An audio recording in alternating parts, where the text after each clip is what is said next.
We all have secret desires, feelings we hide, perhaps powerful urges that we don't understand.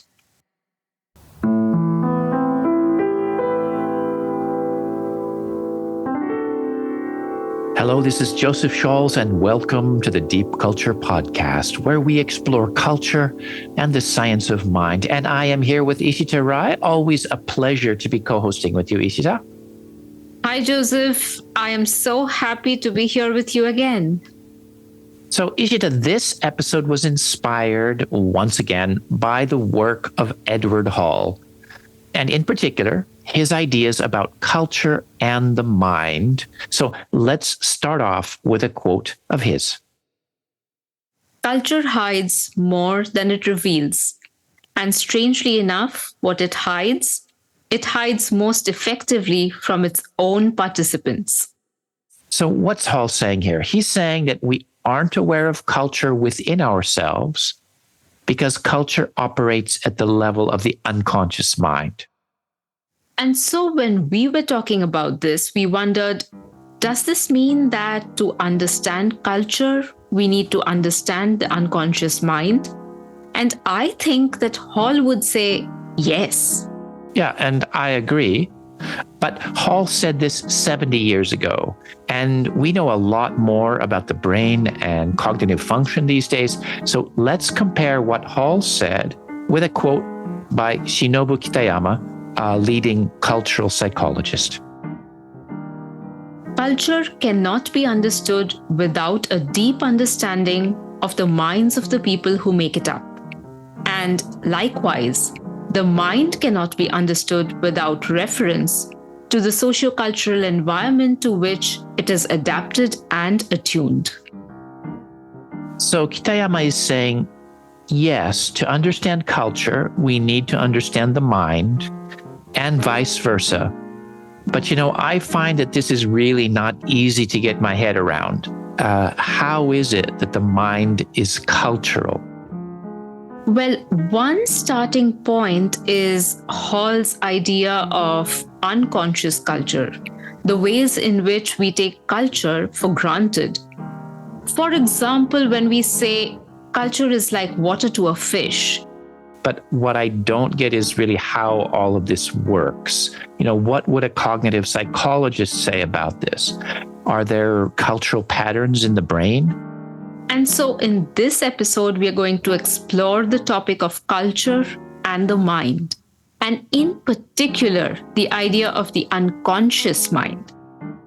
And what we'll see is that our understanding of the so-called unconscious mind has really changed in the last 100 years, starting with a pretty simple idea of dark passions and shameful urges, to a view of the unconscious mind as a very complex set of processes that operate as a kind of autopilot of everyday life. And we will see that this autopilot, these perceptual processes, are shaped by our cultural background, and that our unconscious autopilot doesn't function well in foreign environments. A bit of a warning, this episode, we're going to get pretty geeky, but hey, that's why we call this the Deep Culture Podcast.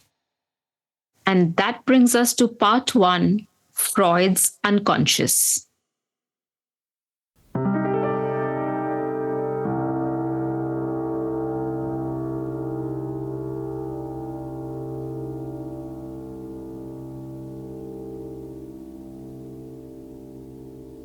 So, Joseph, first of all, some of these words that we have been using are easy to get mixed up.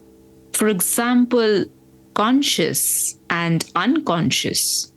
In everyday speech, if you talk about being conscious, it means that you are awake, you are aware of the world. Whereas if you are unconscious, you are asleep, or you black out, or you've lost consciousness. But the word consciousness is also used to mean something like awareness. We talk about raising one's consciousness. Yes, and you hear that in certain Indian thought traditions as well. The idea that having a higher form of consciousness brings us closer to oneness or the divine. But that's not really what we are talking about here. In this episode, we're talking about an empirical attempt to understand how hidden parts of the mind work. And the starting point for this more scientific attempt to understand the mind, and especially the unconscious mind, is the work of Sigmund Freud, who was active at the end of the 19th and the beginning of the 20th century. He argued that often we are at the mercy of hidden forces within us, that we aren't in control of our own mind. And Freud's ideas were rather radical in his time because there is a long tradition in Western thought to see reason as central to who we are as humans. And that's in line with René Descartes' famous phrase, Je pense donc que je suis, which is rendered in English as I think, therefore I am. So, in the Western tradition, conscious thought, abstract reasoning is seen as very important. It's what separates us from animals. So, the idea that there are hidden forces in our mind that you aren't aware of was pretty radical. And of course, these days, the idea of the unconscious mind isn't shocking. In fact, many of Freud's ideas are things that we take for granted now. Like the idea that experiences in your childhood can affect you later in life, or that emotions or memories can be repressed, that your dreams can be analyzed for their deeper meaning, or slips of the tongue can reveal some hidden feeling or intention. And even today, we call this a Freudian slip, like when the wait person says, oh, here are your bald eggs, instead of here are your boiled eggs, to a person who's bald.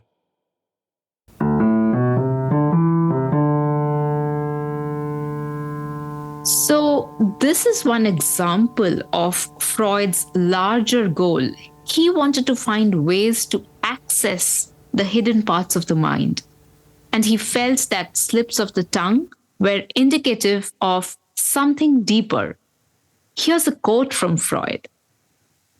Every time we make a slip in talking or writing, we may infer that there has been a disturbance due to mental processes lying outside our intention. And the key words here are mental processes outside our intentions. He's referring to the unconscious mind, this hidden realm of self that we cannot access directly. And so far, so good. But many of his ideas about the unconscious mind were very different from our understanding of the brain and cognitive processes that we have today. Well, Freud's training was in neurology. But like a lot of people at the time, he thought that mental illness was due to an imbalance in the energies of the nervous system. And, this was a time when women were commonly diagnosed with quote unquote hysteria, which was supposed to be a nervous disease that women were prone to.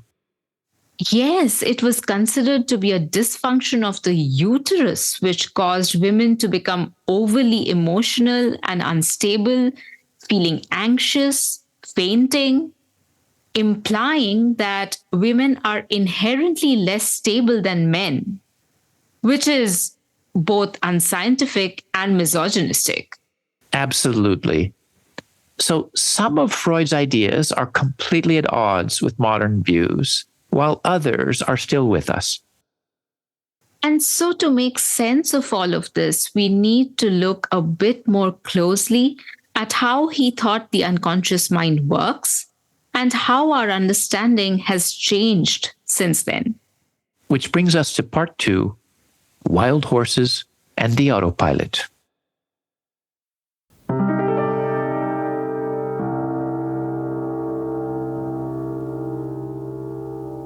So let's look at how Freud thought of the unconscious mind. Well, in many ways, Freud's unconscious is fairly common sense. He conceived of the unconscious mind as made up of 3 elements: the id, the ego, and the superego. For starters, we all have secret desires, feelings we hide, perhaps powerful urges that we don't understand. And these things Freud called the id. And he compares the id to a wild horse, things that you cannot fully keep in check. But we also have other inner forces which balance out the id. We have a moral sense, a voice in our head that scolds us when we do something wrong. And Freud called that the superego. And so there is an inner tension between the deep urges of the id and the moral voice of the superego. And there is a realistic, reasonable self that tries to mediate between the two, which Freud called the ego. So Freud is saying that we have these unconscious forces within us, but that our conscious mind can manage them. And he talks about psychoanalysis as a way to bring these hidden parts of the self into the light. And, I have the impression that many people still think of the unconscious mind more or less in this way. But there are other parts of his work that seem really 19th century to me. He seems really obsessed with sex and repressed desires. Well, his thinking does reflect attitudes from his time, but I don't think he saw it that way. He was trying to uncover universal aspects of how the mind works. So it's an odd mix. Freud's ideas are both familiar and outdated, which brings us to the story of how many of his assumptions about the unconscious are being overturned.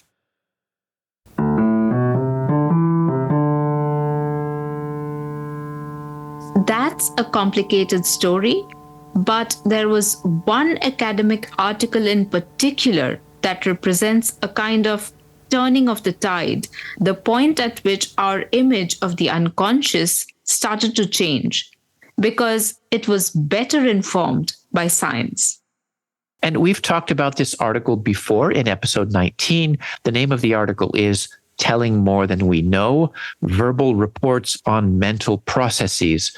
It was published in 1977 by Richard Nisbett and Timothy Wilson. It went on to become one of the most cited papers in psychology. It's a very ambitious article. At the time, researchers were developing new methods to investigate unconscious cognitive processes.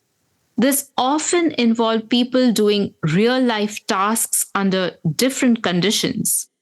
For example, someone might have to rank job candidates who have similar resumes, but one speaks with a foreign accent. And researchers might find, for example, that the foreign accent caused the candidate to be ranked lower.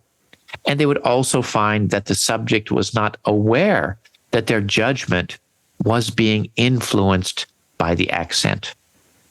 So to get back to Nisbett and Wilson's article, they presented detailed evidence that, first, we are unaware of our own mental processes, and secondly, that we are unaware of our unawareness.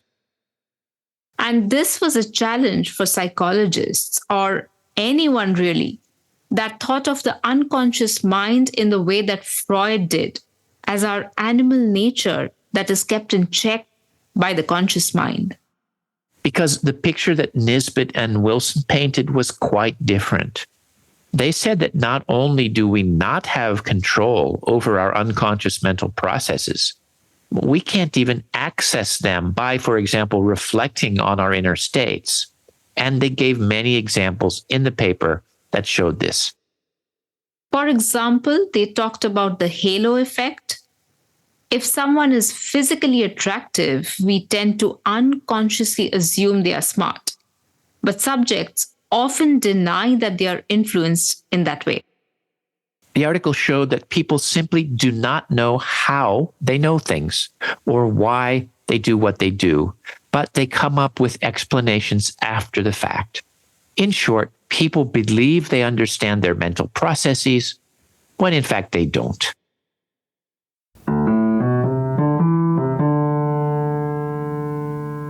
And let's pause on this idea for a second.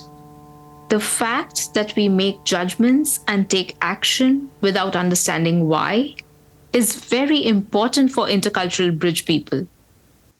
And we will go into that in more detail in part 3. But for the moment, let's get back to this shift away from Freud's thinking. Yes, so Nisbet and Wilson's article went against the idea of the conscious mind as the master controller. And since it was published, more research has shown us that the unconscious mind isn't so much like a wild horse. It is more like an unconscious autopilot of everyday life. One example of this new view is the way that Jonathan Evans describes the relationship between the conscious, the reflective mind, and the unconscious, intuitive mind. So he says, quote, "The reflective mind only thinks it is in control. In fact, one of the major functions of the reflective mind is confabulation. In other words, we, conscious beings, make up stories to maintain the illusion that we are the chief executive who is really in control." So let's regroup. Researchers like Nisbet, Wilson, and Evans have shown that the unconscious mind is both more complex and more subtle than Freud's ideas. And so let's get geeky and take a closer look at how this unconscious autopilot manages our lives. Most fundamentally, it is in charge of our automatic biological processes: breathing, regulating body temperature, pumping blood. And there's plenty of unconscious calculation for navigating the physical world, seeing, walking, manipulating objects with our hands. And some of these abilities, like seeing and walking, are developmentally programmed so we don't have to learn them intentionally. And of course, there are skills like cracking open an egg or driving a car that require intentional practice to learn. But once mastered, we do them automatically. And in addition to all of this, our autopilot also manages our social interactions. And the complexity is mind-blowing. Specialists don't even agree on terminology. These days, instead of unconscious mind, you will find the term cognitive unconscious or the X system, but also the intuitive mind or fast thinking. And many listeners may have heard of fast thinking and slow thinking. That's the book by Nobel Prize winner Daniel Kahneman. And we talked about Timothy Wilson, who co-published the landmark paper in 1977. He uses the term adaptive unconscious, which highlights the evolutionary roots of our mental structures. But Ishita, we've been talking a lot about the unconscious mind, but we still haven't talked about culture. That is because, first of all, most people, with Edward Hall being an exception, assumed that cognitive function was the same everywhere in the world, which we now know not to be the case. And so if that 1977 article marked the era of the autopilot, we can say that the era of understanding culture and cognition can be marked by a book published by Richard Nisbet in 2003, The Geography of Thought. And that brings us to part 3, the autopilot abroad.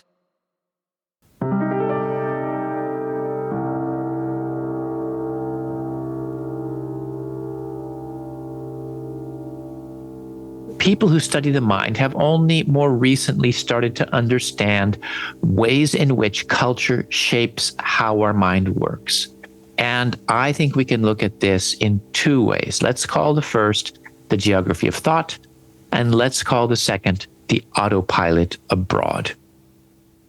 The geography of thought refers to a book by Richard Nisbet, the same person who co-published that groundbreaking article in 1977 with Timothy Wilson.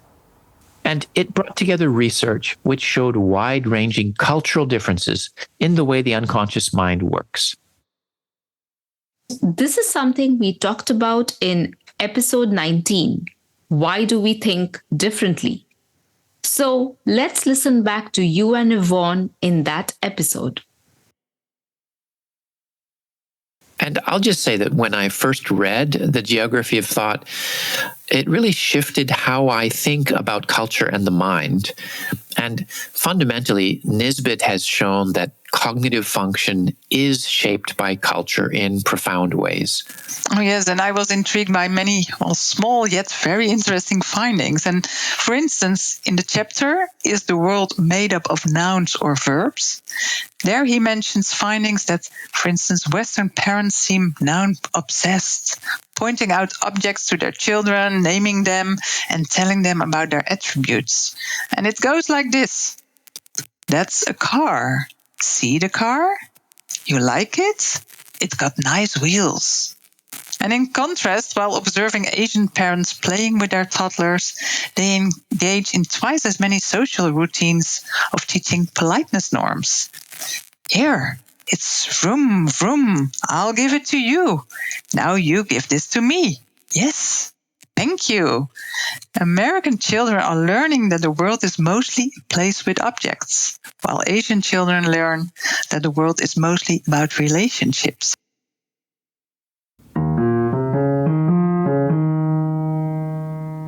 Let's slow down here a bit. Nisbet was interested in cultural differences in cognition. So let's think about what that means. Well, he at first believed that all human groups perceive and reason in the same way, but he found that not to be the case. So let's go back to episode 19. As I understand it, at first Nisbet was simply assuming that his findings about the unconscious mind apply to people all over the world. And in the intro of the book, he says that he was, and here is a quote, he was a lifelong universalist concerning the nature of human thought. I believe that all human groups perceive and reason in the same way. But as the story goes, one day he was talking to a brilliant Chinese PhD student who later became a colleague. His name was Kai-Ping Peng. And Kai-Ping Peng commented to Nisbet, well, you see life as a line, and I see it as a circle. He was saying that the minds of Chinese and Americans somehow work differently. And this really intrigued Nisbet and got him interested in cultural differences in cognition. Let's read from page 44, where Nisbet lists cultural differences in cognition. For example, he talks about patterns of attention and perception, objects versus relationships, basic assumptions about the composition of the world, beliefs about the controllability of the environment, tacit assumptions about stability versus change, preferred patterns of explanation for events, habits of organizing the world.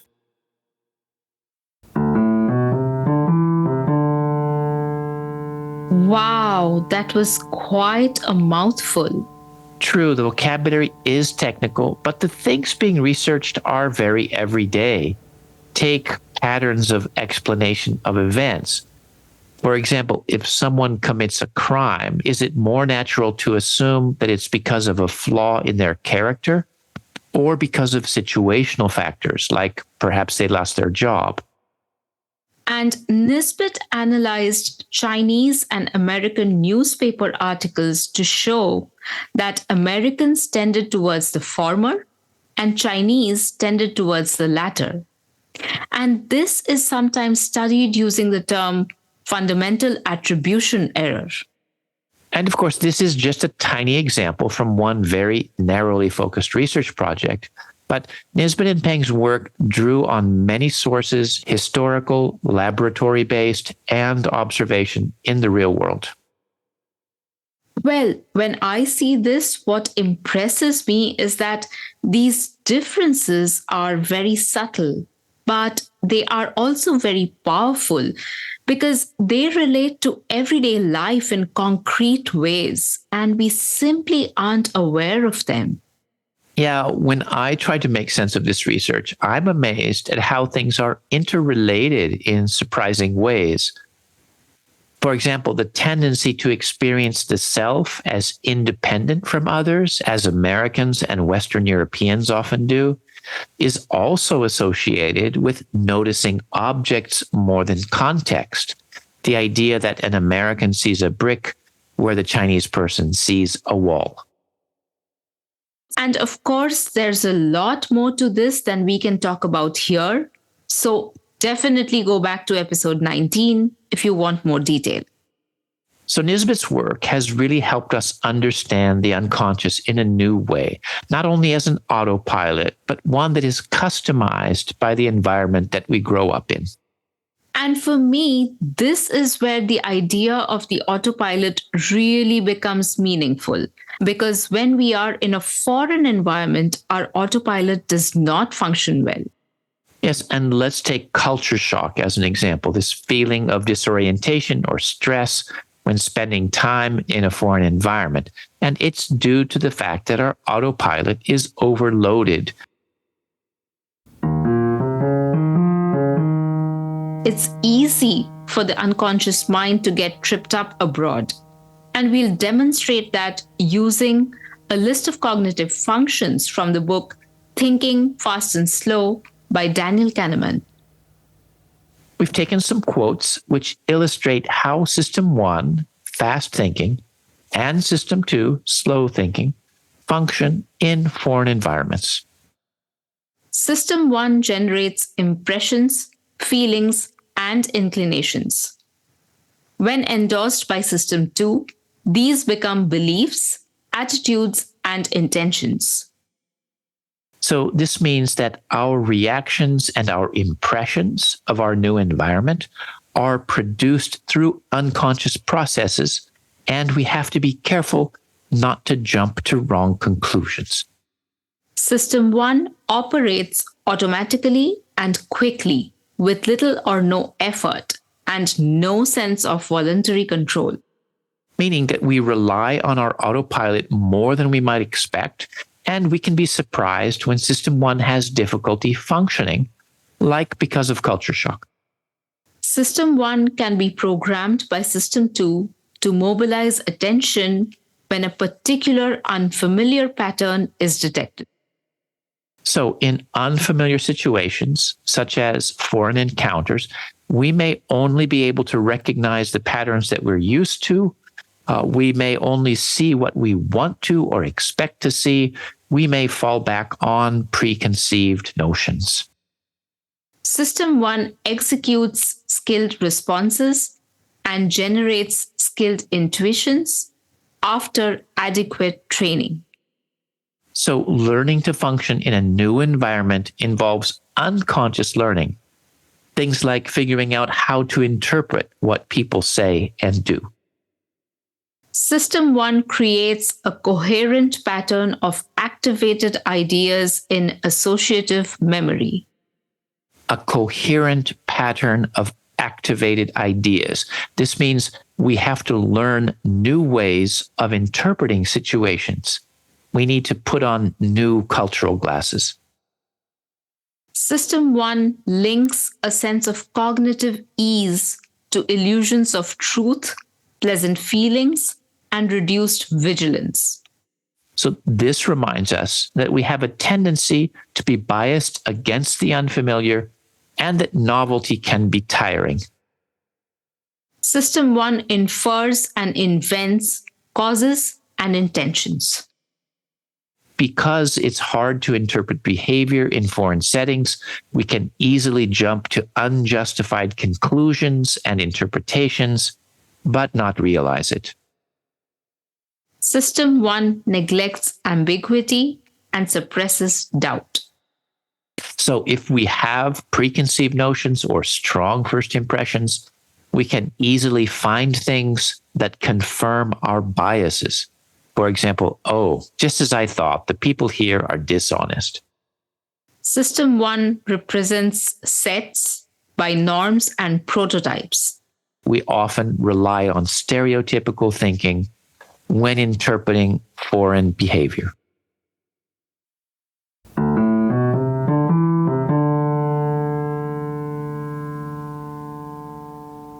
So that's quite a list, and it's hard to keep it all straight.